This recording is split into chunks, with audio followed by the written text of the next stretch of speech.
They basically also changed the reasons that we can remand a juvenile and the things that we need to look at, and they're much more skewed kind of in favor of the juvenile.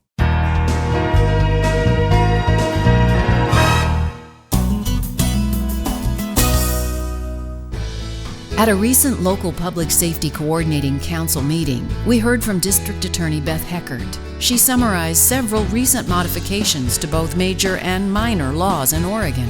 One of those modifications was regarding SB 1008, which protects certain 15 to 17-year-olds from automatically being tried in adult court. Keep watching to hear the summary and potential impacts of the changes. So although we're in the midst of the 2020 session, this is the legislation from 19. So this one, another major change, Senate Bill 1008 is the Juvenile Measure 11. So this did make a lot of changes to Ballot Measure 11. So that was passed in 1995, and it meant that every 15, 16, or 17-year-old who was charged with these particular serious crimes would receive a mandatory sentence, is what it originally kind of came out as. So what this does now, and they were automatically remanded to adult court. You didn't have to go through any judicial proceedings or a hearing in front of the judge. That just happened automatically. So this changed a lot of that. So now we have to go through a remand hearing, a waiver hearing. They basically also changed the reasons that we can remand a juvenile and the things that we need to look at, and they're much more skewed kind of in favor of the juvenile. So really looking at the juvenile, not looking as much at the crime they committed or victim's impact or anything else, but really looking at how advanced is this juvenile, how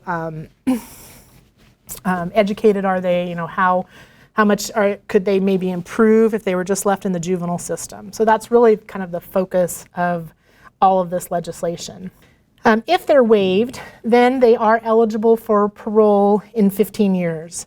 It just means they're eligible. It doesn't mean they'll get paroled. It just means they're eligible for that. So there'll be a hearing on any of these juveniles before the court at that 15-year mark to see if they should be released. And it doesn't matter if they have consecutive sentences, if they had multiple victims, any of those things that we used to be able to kind of stack sentences and not have them be eligible for these programs. Now they will be eligible. So just kind of the worst case scenarios, someone who's a school shooter or something like that, had multiple victims, could get out in 15 years from when they entered the juvenile system, if they were 15, 16, or 17 at the time that they committed the offense. Someone who committed a murder was 300 months before, or 25 years. Now they could, again, get out at 15 years. So we'll have hearings just to determine how they've been doing in the institution, what they've accomplished.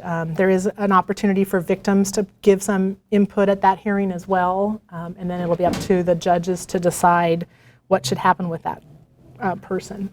So they've also expanded second look hearings to every youth is entitled to one after serving half of their sentence or turning 24.6 years. So when you enter the juvenile system, if you were 15 or 16, you don't just stay in the juvenile system until you're 18. You can stay in the juvenile system until you're 25. When you're 18, you can be moved out to Department of Corrections. And most kids that I've seen that we've sent to the youth correctional facility stay in the facility. If they're benefiting from the programs, if they're working through their issues, if they're going through the things and they're causing problems, then they stay in the youth correctional facility till their 25th birthday.